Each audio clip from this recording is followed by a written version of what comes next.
Breaking tonight as we come on the air, 3 people are now in the hospital after a crash involving a Bibb County Sheriff's Office patrol vehicle. This is new video just into the newsroom. Sergeant Linda Howard says a car turned onto Sherling Drive in front of the deputy. The deputy then veered and hit an apartment sign. I'm going to get you a live look at the scene right now. That area just cleared for traffic to get through. Sergeant Howard says the passengers of the other vehicle and the deputy were all hospitalized. We'll keep an eye on this and bring you any developments as we get them. What makes it so hard because they're so young and they're just now starting their life out. With his entire life ahead of him, a 4-year-old child was shot and killed in Fort Valley over the weekend. Good evening and thanks for watching Wgxa News at 10. I'm Aaron Leedy. Tonight, Wgxa's Jayla Whitfield sat down with the child's preschool teacher who loved him like her own child.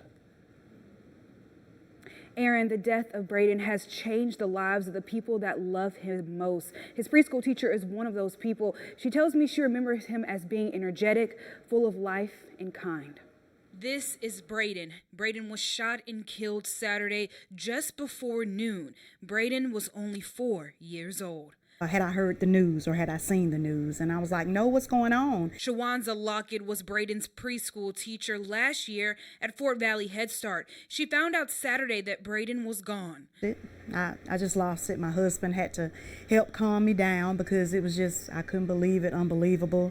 And then when you hear about the way that he passed away. Braden died before officers arrived on Clint Street just before noon on Saturday. I'm praying that he didn't feel any pain. I'm quite sure, like everybody else, just the questions of, oh my goodness, what happened? How did this happen? One person has been arrested, Stephen Glover, for tampering with evidence and possession of a gun with an altered serial number. Like I say, I'm connected with them like I am my own children, so it hurt me just that bad.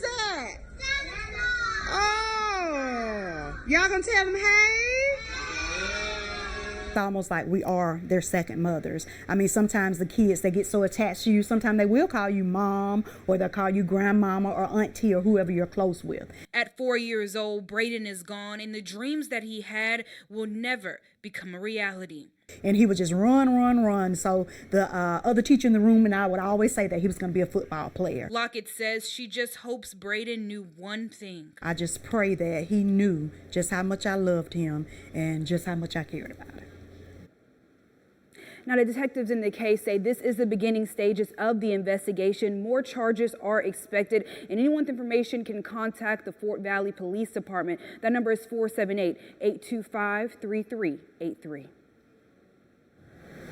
Also happening now, Fort Valley police are pursuing warrants against 2 men found shot in a home on Alberta Street just last week. At the home, officers found 20-year-old Walter Collins and a man who identified himself as Kendrell Douglas. Well, investigators say they later learned that Douglas was actually Joshua Wright and that he's wanted for probation violation, aggravated assault, and criminal damage to property out of DeKalb County.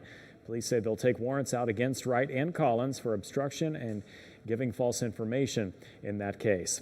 Across the state tonight in Richmond County, one man who admitted killing his parents and younger brother and then tried to frame a friend for the crime has pleaded guilty in that case. Ryan Jones had faced capital murder charges, but District Attorney Natalie Payne agreed not to seek a death sentence to honor the family's wishes.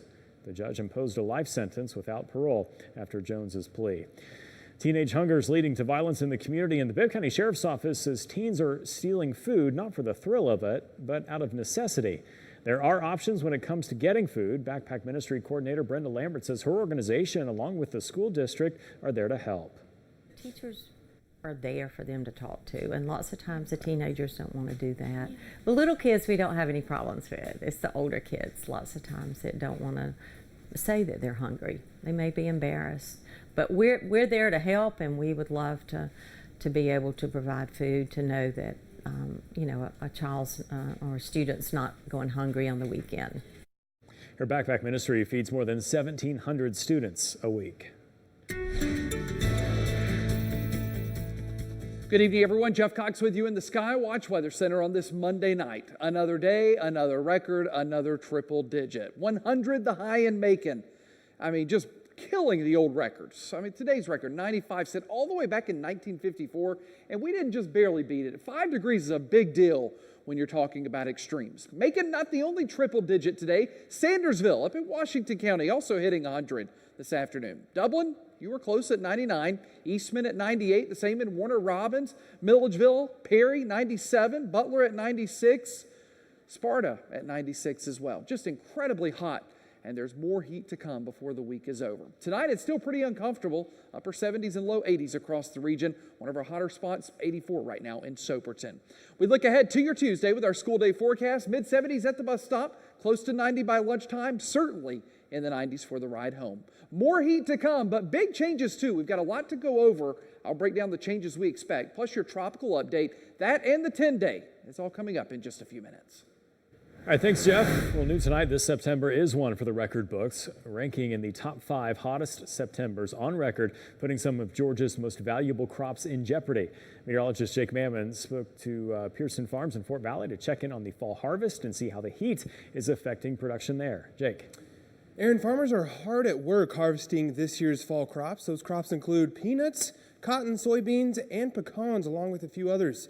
Speaking of fall is usually the driest time of the year in the southeast. However, the past few months have been unusually hot and dry, making it difficult this year for farmers.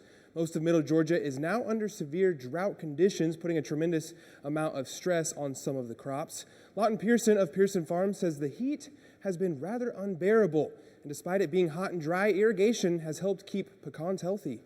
I grow trees that aren't as subject to drought, not as sensitive to it as some of your dry land upland crops like cotton and soybeans. All that kind of stuff is really going to take it on the chin. Most pecans are irrigated, and so the drought has hopefully, we need some rain, but we can do okay with irrigation. Here's the thing, the last measurable rain in Fort Valley was at the end of August. Pearson says the pecans will be okay this year, but the drought could affect the crop for next year. Meanwhile, for Georgia's other top-tier crops, it could be a long season with not much to show for it. For farmers, it's like a double-edged sword.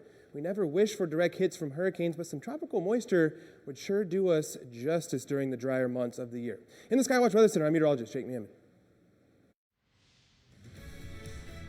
I'm Christine Frizzell in Washington, where a growing group of lawmakers is seeing green. I'll tell you about a new plan to bring marijuana-related businesses' financial dealings above board.